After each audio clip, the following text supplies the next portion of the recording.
იღუმენი ნიკონი, ლოცვა. მშვიდობა თქვენ და ძვირფასო ელენა ვიტალიევნა. დიდად მადლობელი ვარ წიგნისთვის, თქვენი შრომისთვის. ხელწერა კარგი გაქვთ, მშვენივრად ვარჩევ. სწრაფად ზერელად გადავხედებ მთელ წიგნს. მერე უფრო საფუძვლიანად წავიკითხავ. პირველი შთაბეჭდილება ცუდია. ყოველ შემთხვევაში ეს წიგნი იესოს ლოცვის შესასწავლად არაფრით არ გამოდგება, რაც თავად ავტორმაც უწყის. მათთვის, ვინც იცის წმინდა მამათა სწავლება იესოს ლოცვის შესახებ, ეს წიგნი უსარგებლოა, ხოლო მათთვის, ვინც ეს სწავლება არ იცის, შესაძლოა მხოლოდ ამ საკითხით დასაინტერესებლად გამოდგეს. თუმცა ვაი თუ ავნოს კიდეც კაცს, რადგან გადმოცემა ერთობ არასისტემატურია და გონებაში არეულობას იწვევს, გულში კი მეოცნებეობას. ლოცვაც და საერთოდ ქრისტიანობაც ეგნატესაგან ბრიანჩანინოვისაგან უნდა ვისწავლოთ. უკეთესი მასწავლებელი ჩვენი დროისთვის არ არსებობს, მაგრამ დღევანდელი ქრისტიანებისთვის ისიც თითქმის მიუწვდომელია. იესოს სახელის შესახებ როცა შევხვდებით, იქნებ მაშინ ვილაპარაკოთ.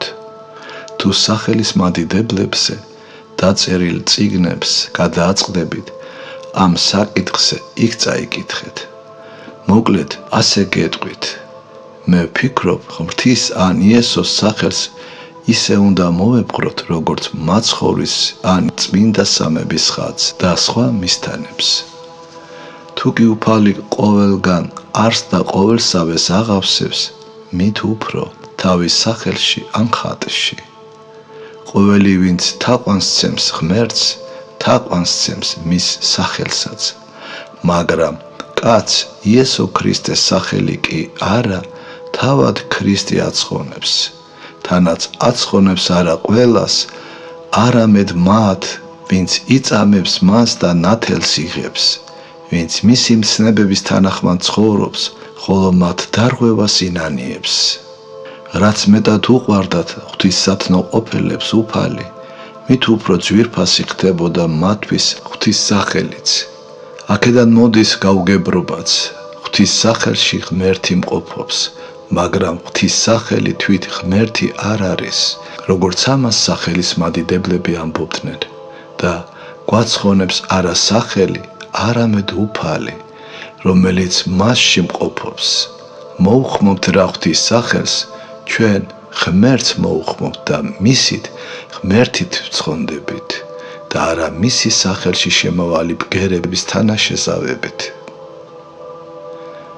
შემინდეთ, კიდევ ერთხელ გიხდით მადლობას, ნაჩქარევად წერდი, მაგრამ იმედი მაქვს ასრ ჩასვლებით.